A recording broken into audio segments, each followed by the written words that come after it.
All right, my name is Omar Lima. We're here at Functional Core Fitness, and today we're talking about the bent knee fallout.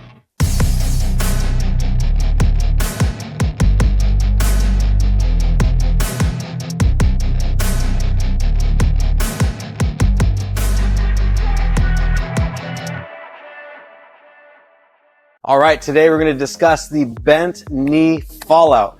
If you have a bad bent knee fallout, it is the most horrible thing. No, I'm just kidding. It does sound pretty horrible. But the exercise is just a lateral movement within the hip. And can I stabilize through my core and perform the bent leg fallout without deactivating? If you've been following the last couple of weeks in the videos, we've been focusing on core exercises. So today we're going to focus on another core exercise. So we're going to start off in a supine position, which means facing up. We're going to lie on the floor. I have my towel. My towel is going to indicate if I'm correctly activating my core throughout the movement. And how does this work? As I lie on top of the towel, if I arch my back, I will be able to pull the towel. If I activate my core, drive my back into the floor, I won't be able to move the towel. And we want to be able to not move the towel or engage our abdominals throughout the whole exercise. That's the point of the exercise. Don't just do the movement to do it. Make sure that we do it stabilized at the same time so you do it correctly. All right, so let's show what the bent leg fallout is. So first things first, I'm going to put my towel on my lower back. So just so that you see, I can move my towel back and forth if my back is arched. Now, just as a quick reminder, we have a natural arch in your back, which means that if I'm lying down flat on my back, you're able to move the towel. Now, this is where my engagement comes in. I'm going to drive my stomach into the floor, and now you can't move the towel.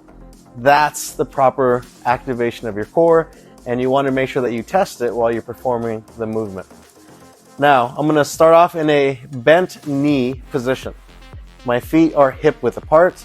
I have my 3 points of contact from my foot onto the floor, the ball of the foot under the toe, big toe, under the pinky toe, and the heel. That's your 3 points of contact.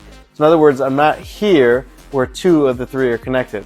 I'm definitely not going to be here while 1 of the 3 are connected.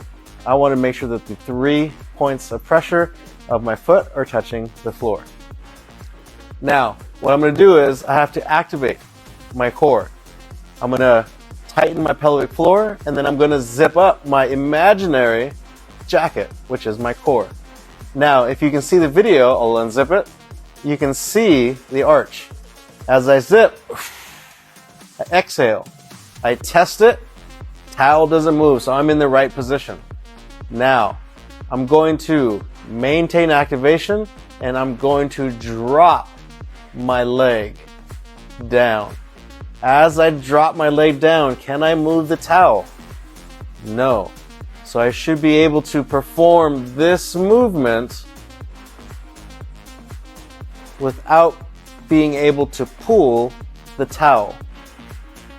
So I'm dropping my leg, coming right back up and dropping.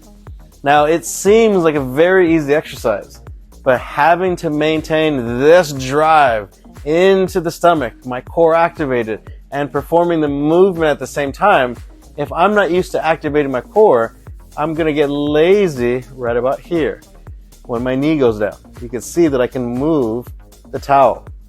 So be very aware that you're activating throughout the whole movement and not be able to move that towel. Okay? Now, the depth of the knee is really up to you. You don't have to drop it all the way down where you're shifting your hips. This isn't a hip exercise, so you don't have to worry about how low you can go.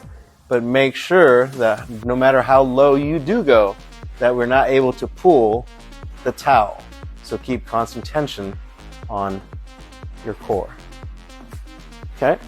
So that's how we do the bent leg fallout.